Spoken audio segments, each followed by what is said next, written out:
Hi friends, good morning, welcome to IXMB। I hope आप सब अच्छे हैं and you are preparing well for examination. तो शुरू करते हैं आज का हमारा करंट अफेयर जो कि है 1 and 2 June 2023। So friends, as you all know, current affair is very important to download the PDF, मतलब बीपीडिया में हमने एक नया फीचर शुरू किया है वीडियो कॉन्सेप्ट का, which I am not going to show obviously, because आप उसे एक्सप्लोर करो बीपीडिया डाउनलोड करके, you will find pretty easy now to understand the static concept that is related to your current affair, right? So friends, with this note, let us begin the first piece of news, वो है world fastest shopping app. तो ऐसा क्या है? देखो, जो Indian firm है मीशो, जिसका हेडक्वार्टर कहाँ पे है, बेंगलुरु में है, ये दुनिया का पहला फास्टेस्ट शॉपिंग ऐप बना है to cross 500 million cumulative downloads across Google Play and iOS store combined. ठीक है, एंड ये माइलस्टोन को रीच करने के लिए मीशो को कितना टाइम लगा? महज 6 साल, राइट? तो ये आपको पता होना चाहिए, because this can be a simple 1 mark का question as a form of MCQ। ठीक है, मीशो की अगर आप कंपटीशन की बात करें तो देखो, मीशो का कंपटीशन है फ्लिपकार्ट, अमेज़ॉन, रिलायंस, जियो मार्ट, मतलब big player in the market. Flipkart Walmart owned company है, अमेज़ॉन तो आपको पता ही है किसकी है, जेफ बेजोस की है, जो दुनिया में ई कॉमर्स को फैलाया, that is Amazon. And Reliance Jio mart जो कि न्यू एमर्जिंग प्लेयर है इन दिस सेगमेंट। बढ़ते हैं आगे, नेक्स्ट न्यूज़ में वो है GST collection in the month of May. तो देखो, मई के मंथ में, राइट, कुछ डेटा आया है, that data shows the condition of Indian economy. देखो, GST revenue collected in the month of May is 1,57,090 crore. ठीक है, इसमें CGST component, SGST and IGST component कितना है ये लिखा हुआ है, but that is not important, what is important is this. ठीक है, तो ये आपको ध्यान में देना होगा। एंड ये जो मई 2023 का डेटा है, ये 12% हायर है पिछले मंथ से, पिछले साल के। बिकॉज देखो, हम कभी भी इकोनॉमी में कोई भी चीज़ को कंपेयर करते हैं ना, in most of the cases same period, जैसे ये मई 2023 है तो हम इसको कंपेयर करेंगे पिछले साल मई 2022 से। ठीक है, तो इससे कितना परसेंट ज़्यादा है? 12% ज़्यादा है collection, which shows that economy is growing at the one hand. On the other hand हमें ये भी समझना है कि इसमें एक छोटा सा कंपोनेंट इन्फ्लेशन का भी है। क्यों? क्योंकि देखो, GST, हमें ये समझना है कि GST किसके ऊपर लगता है। GST लगता है आपका कॉस्ट ऑफ गुड्स पे, या आप बोल सकते हो जो रिटेल प्राइस सेट किया जाता है, जो रिटेल प्राइस सेट किया जाता है उसके ऊपर। अब रिटेल प्राइस में क्या क्या होता है? कॉस्ट ऑफ प्रोडक्शन होता है प्लस प्रॉफिट, इसके ऊपर जो लगता है टैक्स वो है GST। तो आप एक चीज़ सोचो, कॉस्ट ऑफ प्रोडक्शन में ही इन्फ्लेशन छुपा हुआ है, तो कॉस्ट ऑफ प्रोडक्शन अगर हाई है तो वो तो थोड़ा सा हाई दिखेगा, राइट? तो अब कॉस्ट ऑफ प्रोडक्शन का अमाउंट क्योंकि हाई है, तो उसके ऊपर लगने वाला एक परसेंटेज अमाउंट वो भी ज़्यादा लगेगा, राइट? तो इसीलिए ये मैं हर मंथ जब आपको GST का डेटा पढ़ाता हूँ, मैं तभी ये बताता हूँ कि आपको ये समझने वाला बात है, this is something about your conceptual clarity, right?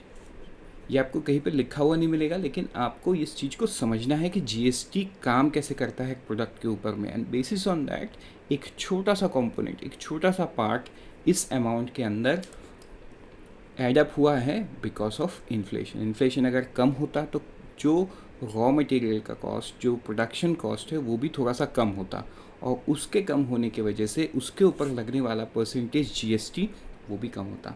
मतलब परसेंटेज कम नहीं होता, मतलब आप चीज़ समझो, 12 रुपये के ऊपर 5%, 10 रुपये के ऊपर 5%, तो दोनों केस में देखो ये 5% तो सेम है, मैंने लगने वाला GST सेम है, लेकिन ये अमाउंट के डिफरेंस होने की वजह से इसके ऊपर एक्चुअल टर्म्स में जो लगेगा वो अलग होगा। ठीक है, इसके ऊपर 12 का 5% कितना होता है? 60 पैसा, 60 पैसा होगा।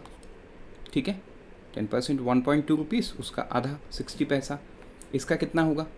5%, 1 रुपये मतलब 50 पैसा, 1 रुपये का आधा 50 पैसा। तो देखो दोनों केस में 5% तो है, बट बिकॉज ऑफ इन्फ्लेशन यहाँ पे 50 पैसा हो रहा है, यहाँ पे 60 पैसा हो रहा है।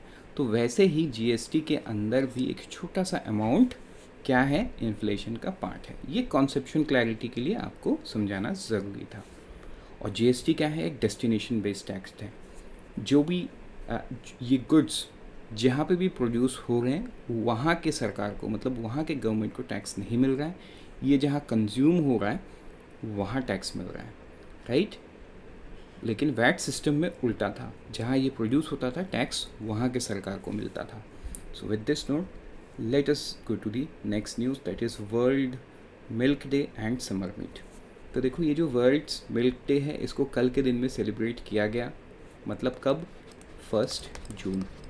बस यही है आपको याद रखने वाली बात, ठीक है, कि वर्ल्ड मिल्क डे कब सेलिब्रेट किया गया, 1 जून 2023। ठीक, बढ़ते हैं आगे। नेक्स्ट न्यूज़ में वो है जापान न्यूक्लियर प्लांट। तो देखो आपको याद होगा कि जापान एक ऐसे जगह पे लोकेटेड है जहाँ पे सुनामी बहुत आते हैं, और जापान में दुनिया के कुछ मशहूर एक्टिव वोल्केनोस हैं, पहला चीज़। दूसरा चीज़, ये पैसिफिक ओशियन के एक ऐसे बेल्ट में है which is very prone to tsunami, जिस वजह से जापान ने कुछ साल पहले जब सुनामी आया था तब उन्होंने क्या किया था, जो न्यूक्लियर रिएक्टर है उनके रिगार्डिंग कुछ पॉलिसी में चेंज किया था। अब फिर उन्होंने पॉलिसी को चेंज किया है just to revive the entire nuclear reactors. तो उन्होंने नए कानून में ये बताया है कि अब एक न्यूक्लियर रिएक्टर 60 साल से ऊपर ऑपरेट कर पाएगा। बेसिस ये है कि उसका लाइफ रहना चाहिए और उसे अप्रूवल तो लेना पड़ेगा गवर्नमेंट से एट एनी केस। फिर उन्होंने अपने इस कानून बदलाव में ये भी बताया कि जो भी शटडाउन पीरियड होगा, एक न्यूक्लियर रिएक्टर का एक शटडाउन पीरियड होता है, जो भी शटडाउन जैसे 3 महीने के लिए बंद था, तो 3 महीने के लिए जो बंद था तो वो ऑपरेटेड पीरियड से उसको माइनस कर दिया जाएगा, राइट। मतलब मान के चलो 5 साल के लिए वो कंटिन्यू चालू है, इसके बाद 3 महीने का शटडाउन है, ठीक है। फिर 10 साल होने के बाद फिर 3 मंथ के लिए शटडाउन होगा, एज एन एग्जाम्पल। तो यहाँ पे हम 10 साल नहीं गिनेंगे, यहाँ पे हम 9 साल 9 महीना गिनेंगे, क्योंकि 3 महीना तो ये शटडाउन था। समझ में आया। तो शटडाउन पीरियड को अब माइनस कर सकेगा जापान। तो सिंपल एक न्यूज़ पूछ सकता है, मतलब सिंपल एक क्वेश्चन आपसे बन सकता है कि कौन सी कंट्री ने अपना न्यूक्लियर रिएक्टर ऑपरेट करने के इसको चेंज किया है, तो इट इज़ जापान। बढ़ते हैं आगे नेक्स्ट न्यूज़ में, वो है सेल का नया चेयरमैन। तो देखो सेल का नया चेयरमैन कौन है, Amarendu Prakash. Amarendu Prakash is the new chairman of SAIL. तो ही हैज़ टेकन ओवर होम सोमा मंडल। तो ये आपको याद करना होगा, नया नाम अमरेंदु प्रकाश। बढ़ते आगे नेक्स्ट न्यूज़ में, वो है ONDC's न्यू इंसेंटिव स्कीम। तो देखो ONDC का नया इंसेंटिव स्कीम क्या है, ये ONDC स्ट्रक्चर नया स्कीम को क्या नाम दिया उन्होंने, इंसेंटिव स्कीम 2.0। कब से इफेक्ट होगा, June 1 से, मतलब ये कल से ऑलरेडी इफेक्ट हो गया है, राइट। इससे पहले जो January 30 को एक आया था उसको ये रिप्लेस करेगा। और ये है क्या, देखो ये नए स्कीम में एक बड़ा बात ONDC ने कहा है कि 100 रुपीज़ पर ऑर्डर का जो कैप है उसको हटा दिया गया है compare to the earlier limit of ₹125। पहले 125 था, अब उसको कितना कर दिया है, 100 रुपीज़ पर ऑर्डर, मैक्सिमम डिस्काउंट कोई दे सकता है, ठीक है। To be eligible for ONDC incentive, food and beverage orders must have a minimum value कितना, 200 रुपये। 200 रुपये से कम है तो नहीं होगा, मिनिमम इज़ 200 रुपीज़। बाकी सारे कैटेगरी में क्या है, 300 रुपये का थ्रेशोल्ड है। तो ये आपको ध्यान देना होगा, ठीक है। ये थ्रेशोल्ड आपको याद करना है, ये इंसेंटिव आपको याद करना है, दैट्स इट, और कुछ नहीं है। लेकिन बैक टू बेसिक्स की व्हाट इज़ ONDC ये हम समझते हैं। देखो आज के दिन में अगर आपको एक प्रोडक्ट खरीदना है, लेट्स से ए, आप फ्लिपकार्ट में ढूंढोगे, आप उसको अमेज़ॉन में ढूंढोगे, आप उसको मीशो में ढूंढोगे, हर जगह पे हो सकता है सेम मर्चेंट सेल कर रहा है, मर्चेंट वन लेट्स से यहाँ मर्चेंट 2 है, यहाँ का प्राइस 100 रुपये है, यहाँ का प्राइस 102 रुपये है, यहाँ का प्राइस 105 रुपये है। तो आप प्रेफर करोगे आप यहाँ से ख़रीदना, करेक्ट। लेकिन इसके लिए आपको 3 अलग अलग ऐप रखना पड़ रहा है, देखो ये है सेम मर्चेंट वन ही है अमेज़ॉन और फ्लिपकार्ट पे, लेकिन अलग नाम से है प्रोबेबली, लेकिन यहाँ प्राइस कम है तो आप यहाँ से खरीदोगे। That is as simple. या ज़्यादा क्या होगा, आप रेटिंग प्रेफर करोगे। अगर रेटिंग आप देखोगे कि यहाँ बहुत अच्छा है, आपको ये ज़्यादा जेन्युइन लग रहा है, तो आप 2 रुपये एक्स्ट्रा देके यहाँ से खरीदोगे। बट ONDC में क्या होगा, ये चीज़ यूनिफाई हो जाएगा। चाहे आप फ्लिपकार्ट में सर्च करो या अमेज़ॉन में सर्च करो, मर्चेंट का जो डेटा मर्चेंट ने बैकएंड में दिया है वो उठ के सब जगह ही सेम जाएगा। मतलब हर जगह आपको ये तीनों मर्चेंट दिखेंगे, सॉरी दोनों मर्चेंट दिखेंगे।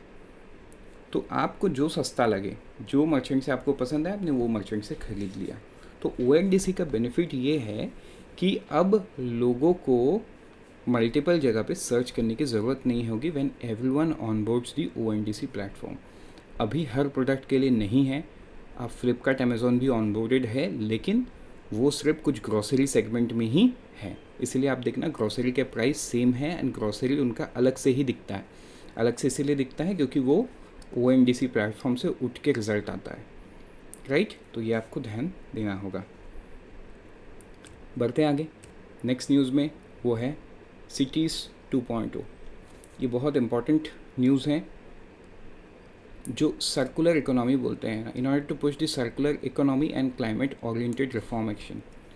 देखो हम COP26 में देश के सामने जो प्रधानमंत्री ने टारगेट रखा वो अचीव कैसे होगा, जब हर कोई इसके पीछे काम करेगा। तो सिटी में जहाँ पॉपुलेशन बहुत मतलब पॉपुलेशन का जो डेंसिटी है वो बहुत ज़्यादा होता है, तो वहाँ पे चीज़ों को मैनेज करने से बहुत सारी चीज़ ऑटोमेटिक फिक्स हो जाएगा। तो वही चीज़ सर्कुलर इकोनॉमी में प्रमोट किया जा रहा है। जो कैबिनेट है उन्होंने सिटी इन्वेस्टमेंट को innovate, integrate and sustain 2.0 launch किया है। नाम क्या है, इट्स सिटीज़ 2.0। ठीक, ये है full form, innovate, integrate and sustain 2.0। The scheme will run for a period of कितना, 4 ईयर फ्रॉम 23 to 27। ये आपको याद करना होगा बिकॉज यहाँ से स्टेटमेंट बेस्ड क्वेश्चन बन सकता है। एम क्या करता है, लर्निंग्स जो भी है सिटीज़ 1.0 का उसको लिवरेज करना है सिटीज़ 2.0 में। सिटीज़ 1.0 कब लॉन्च हुआ था, 2018 में हुआ था by ministry of housing and urban affairs. Total outlay कितना था, 933 करोड़। सिटी 2 कितना होगा, एक लोन अमाउंट है 1760 crore from AFT and KWF UR 100 million each. Technical grant कितना है EU से, 106 करोड़। इसमें टोटल 3 कंपोनेंट होगा। 12 city level project selected through a competitive process, component 1। Component 2 क्या होगा, capacity development activities in the state of Orissa, right, क्योंकि state of Orissa is prone to natural disaster as well. ठीक है। कंपोनेंट 3 क्या होगा, promoting integrating urban management at a national level through activities undertaken by NIUA, which was the program management unit for cities 1.2। तो ये चीज़ आपको ध्यान में देना होगा। बढ़ते आगे और देखते हैं कंपोनेंट 1, 2, 3 का और भी डिटेल। ठीक है, तो देखो ये है कंपोनेंट 1 में फाइनेंशियल असिस्टेंट दिया जाएगा, प्रोजेक्ट को फोकस रखा जाएगा बिल्डिंग मतलब क्लाइमेट रिसिलेंट बनाने के लिए, जो भी रिस्क है उसको मिटिगेट कर पाए वो सारा करने के लिए। तो 18 स्मार्ट सिटीज़ को सिलेक्ट किया जाएगा थ्रू कम्पिटिटिवली सेलेक्टेड प्रोजेक्ट। तो अभी सिटीज़ कौन से हैं ये हमें नहीं पता, ये आगे जाके हमें पता चलेगा व्हेन द कंपटीशन स्टार्ट्स और व्हेन इट एंड्स। ठीक है, तो ये आपको ध्यान में देना है। 18 कंपोनेंट 2 क्या है, state of all states and union territories will be eligible for support on demand. The state will be provided support to set up and strengthen their existing state climate centers, create state city level climate data, मतलब it's a data driven activity for the state governments। state component number 2। component 3 क्या है, intervention at all 3 level, center, state and city to further climate governance in urban India through institutional strengthening, knowledge dissemination and partnership building capacity, research and development to support scale up across all cities। ये आपको ध्यान में देना होगा, right. बढ़ते आगे next news में, वो है index of the 8 core industry. तो देखो ये न्यूज़ मंथ ऑन मंथ होता है। 8 कोर इंडस्ट्रीज 40.27% कंट्रीब्यूट करता है या वेट होता है इन इंडेक्स ऑफ इंडस्ट्रियल प्रोडक्शन। तो 8 कोर इंडस्ट्रीज़ में क्या क्या आता है, ये कोल, क्रूड ऑयल, नेचुरल गैस, ये टोटल 8 इंडस्ट्रीज आता है। तो ये 3.5% से प्रोविजनली बढ़ा है अप्रैल 2023 में, ठीक है। जनवरी का फाइनल हुआ है एट 9.7, ये आपको ध्यान में देना होगा। तो with this note let us move to the next news, that is estimate of the national income. तो देखो, इस न्यूज़ को हम डिटेल में कवर करेंगे इन अ डिफरेंट वीडियो, बट यहाँ पे आप ये समझो कि जो पूरे साल का FY23 का GDP ग्रोथ हुआ है वो 7.2% हुआ है। कितना? 7.2%। ये आपको ध्यान में देना होगा। फाइनेंशियल ईयर 22 में कितना था? इट्स 9.1%। अब यहाँ पे लो बेस इफेक्ट था, इसीलिए थोड़ा सा ऐसा आपको देखने को मिला। फाइनेंशियल ईयर 22 में 7.2 था। लेकिन अगर FY23 का हम Q4 का बात करें तो कितना था नॉमिनल GDP, ठीक है। नॉमिनल GDP कितना था? 16.1%। बट नॉमिनल नहीं, हमें तो रियल GDP या GDP एट कॉन्स्टेंट प्राइस देखना है। वो कितने परसेंट से ग्रो किया है? एट 6.1%। कितना है? एक 6.1%। बस ये दो ही डेटा आपको याद करना है। बट आप मुझे कमेंट सेक्शन में बताइए कि Q1, Q2 एंड Q3 में कितना कितना परसेंट था। ये आपके एग्ज़ाम के लिए बहुत इंपॉर्टेंट है। Q4 का तो 6.1 है। With this note, we are done for the day. Let's meet tomorrow morning once again. Till then, unfold your potential. All the best for all the exams that you're preparing, and always remember, IXMB helps you prepare 50% faster.